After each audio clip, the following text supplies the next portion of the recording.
Selamat sore teman-teman. Perkenalkan, kami dari kelompok 1.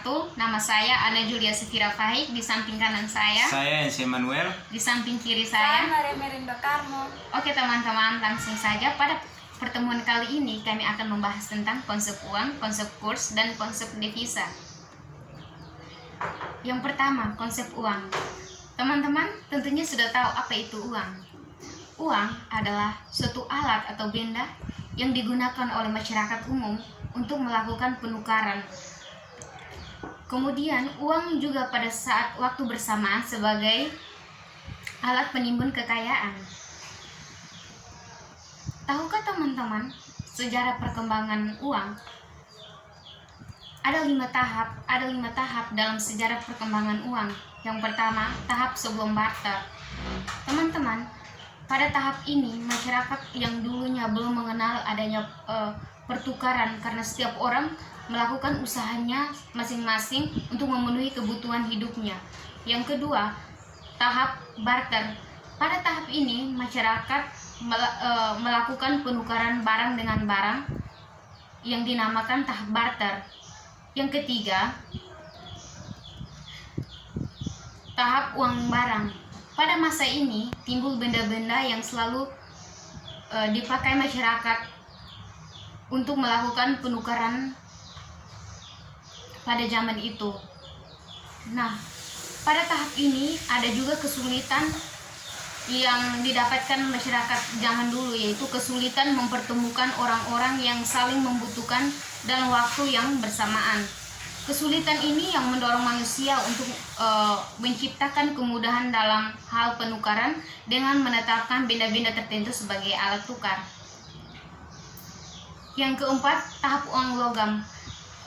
Tahap selanjutnya ini yaitu tahap uang logam, di mana uang logam dipilih karena ada beberapa alasan. Yang pertama itu digemari oleh semua kalangan masyarakat. Yang kedua, tahan lama dan tidak mudah rusak. Yang ketiga, memiliki nilai tinggi. Yang keempat, bisa dipindah-pindahkan. Dan uang juga dipecah-pecahkan namun tidak mengurangi nilainya. Bahan atau alat dalam uang yaitu emas dan perak yang disebut dengan uang logam. Kemudian tahapan perkembangan uang yang terakhir yaitu tahap uang kertas. Mula-mula masyarakat zaman dulu beredarnya uang kertas itu karena bukti-bukti memiliki emas dan perak sebagai alat atau perantara yang melakukan transaksi. Dengan kata lain, uang kertas yang beredar pada masa itu hanya dijamin 100% dengan emas atau perak yang disimpan di tempat-tempat, sewaktu-waktu dapat ditukarkan dengan jaminannya. Selanjutnya, masyarakat tidak lagi menggunakan emas atau perak secara langsung, namun sebagai gantinya itu masyarakat zaman dulu menggunakan uang kertas sebagai bukti penukaran yang sah.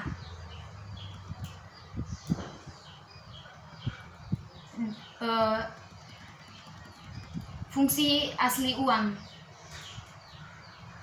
Ada dua fungsi, yaitu yang pertama fungsi asli uang, yang kedua yaitu fungsi turunan. Fungsi asli uang itu ada tiga, yaitu sebagai alat penukar atau medium of change. Yang kedua sebagai satuan hitung atau unit of account. Yang ketiga sebagai penyimpan nilai atau store of value.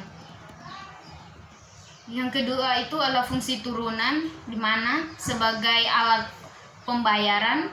Yang kedua sebagai untuk menentukan harga. Yang ketiga sebagai alat pembayaran hutang. Yang keempat sebagai alat penimbun kekayaan. Dan yang kelima sebagai alat pemindahan kekayaan, dalam hal ini modal. Yang terakhir adalah sebagai alat untuk meningkatkan status sosial. Oke, di sini saya akan menjelaskan sedikit tentang konsep kurs. Kurs adalah harga suatu mata uang dari suatu negara terhadap mata uang yang berasal dari negara lainnya. Kurs bisa dinilai atau dinyatakan dengan mata uang dari negara lain. Kurs juga adalah suatu perbandingan nilai. Maksudnya, Saat Anda pertukaran antar dua mata uang yang saling berbeda, maka di dalamnya akan menghasilkan perbandingan pada nilai atau harga dari mata uang itu. Kurs juga sering disebut dengan nilai tukar mata uang. Di sini peran kurs. Kurs memiliki peranan penting dalam hal transaksi, khususnya pada kegiatan ekspor dan impor, karena kurs mampu menerjemahkan berbagai harga dengan mata uang yang berbeda dari negara-negara lain. Selain itu, kurs juga memiliki peranan yang penting di dalam pasar valuta asing atau yang biasa disebut dengan forex. Di sini jenis-jenis kurs ada 3, yaitu 1. Kurs beli, 2. Kurs jual, 3. Kurs tengah. Faktor-faktor yang mempengaruhi kurs: 1. Inflasi, 2. Kegiatan neraca pembayaran, 3. Perbedaan suku bangsa di berbagai negara, 4. Kontrol pemerintah, 5. Ekspektasi. Dan pada poin terakhir ini saya akan menjelaskan konsep devisa. Tentu teman-teman sudah mendengarkan kata devisa. Devisa itu adalah semua benda yang dapat digunakan sebagai alat pembayaran luar negeri dan dapat diterima di dunia internasional. Istilah devisa mengacu pada pemilikan dan kegiatan memperdagangkan valuta asing.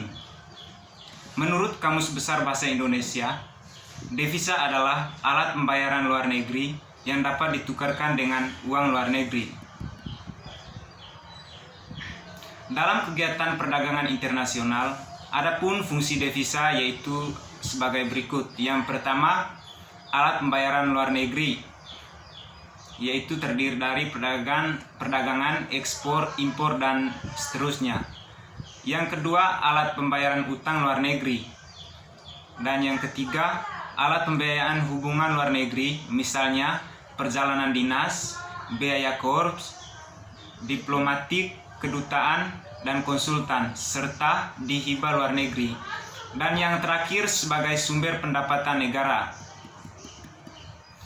Adapun jenis-jenis devisa, di sini devisa ada 3 jenis. Yang pertama, valuta asing, dan kedua, emas, dan yang terakhir adalah surat berharga.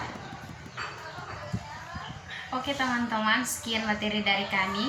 Kurang lebihnya kami ucapkan terima kasih.